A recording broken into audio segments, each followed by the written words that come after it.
Good morning. সকলো ভালে আছা? আজিৰ এই পবিত্ৰ দিনত মই তোমালোকক আন্তৰিক অভিনন্দন জ্ঞাপন কৰিব বিচাৰিছোঁ, কাৰণ আজি শিশু দিৱস। আজি ভাৰতৰ প্ৰথম প্ৰধানমন্ত্ৰী প্ৰয়াত পণ্ডিত জৱাহৰলাল নেহৰুৰ জন্মদিন। এই দিনটোতে সমগ্ৰ ভাৰতবাসীয়ে শিশু দিৱস হিচাপে উদযাপন কৰিব। আজি 14 নৱেম্বৰ। আজিৰ দিনটোতেই ভাৰতৰ প্ৰথম প্ৰধানমন্ত্ৰী পণ্ডিত জৱাহৰলাল নেহৰুৱে জন্মগ্ৰহণ কৰিছিলে। তেখেতৰ জন্মদিনটো ভাৰতবাসীয়ে উদযাপন কৰিব বিচাৰিছিলে। তেতিয়া তেখেতক সুধিছিলে যে আমি আপোনাৰ জন্মদিনটো উদযাপন কৰিব বিচাৰোঁ। যদি আপুনি অনুমতি দিয়ে তেন্তে আমি আপোনাৰ জন্মদিনটো কি দিৱস হিচাপে উদযাপন কৰিম বুলি সোধাত তেখেতে কৈছিলে, মই শিশুসকলক বহুত ভাল পাওঁ। মই শিশুসকলক অতি মৰম কৰোঁ। যদি তোমালোকে মোৰ জন্মদিনটো শিশু দিৱস হিচাপে উদযাপন কৰা তেন্তে মই অত্যন্তই সুখী হ'ম আৰু আনন্দিত হ'ম। সেই দিনখনৰ পৰাই সমগ্ৰ ভাৰতবাসীয়ে 14 নৱেম্বৰ দিনটো শিশু দিৱস হিচাপে উদযাপন কৰি আহিছে।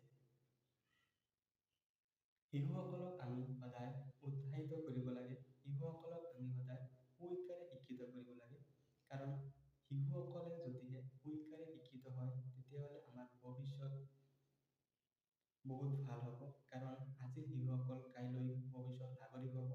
তেখেতসকলে আমাৰ সমাজখনক উন্নত কৰিব পাৰিব। তেখেতসকলে আমাৰ সমাজখনক আগুৱাই লৈ যাব পাৰিব। এই উদ্দেশ্যেৰে আমি সকলো শিক্ষাৰ্থী বা শিশুসকলক সুশিক্ষাৰে শিক্ষিত কৰিম আৰু প্ৰতিগৰাকী শিশুক শিক্ষা গ্ৰহণ কৰাৰ সুযোগ দিম, সুবিধা কৰি দিম। তেওঁলোকৰ লাগতিয়াল বস্তুখিনি আমি যোগান ধৰিম আৰু শিশুসকলক সদায় যিখিনি শিক্ষাৰ কাৰণে প্ৰয়োজনীয় সা-সঁজুলি আছে সেইখিনি দি সহায় কৰিম। শিশুসকলক সদায় আমি উন্নত শিক্ষাৰ পিনে লৈ যোৱাত সহায় কৰিম। যদি আমি শিশুসকলক শিক্ষিত কৰিব পাৰোঁ তেতিয়াহে আমাৰ সমাজখনক আগুৱাই লৈ যাব পাৰিম।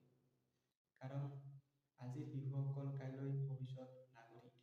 এই কথাষাৰ আমি মনত ৰাখি পিনে সকলো শিশুকে শিক্ষাৰ অধিকাৰ দিয়াৰ কাৰণে আগবাঢ়ি যোৱাটো আমাৰ কৰ্তব্য। মই সকলোকে পুনৰবাৰ শিশু দিৱসৰ বহুত শুভেচ্ছা জ্ঞাপন কৰিছোঁ। অভিনন্দন জনাইছোঁ সকলো শিক্ষাৰ্থীকে। আজি তোমালোক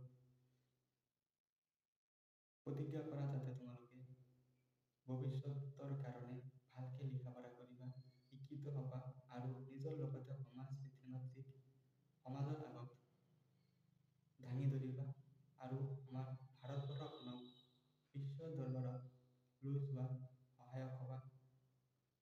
এইখিনি মই মোৰ তৰফৰ পৰা কৈছোঁ আৰু সমগ্ৰ বিশ্বৰ ভাৰতবৰ্ষৰ সকলো শিক্ষাৰ্থীকে সকলো শিশুকে শিশু দিৱসৰ আন্তৰিক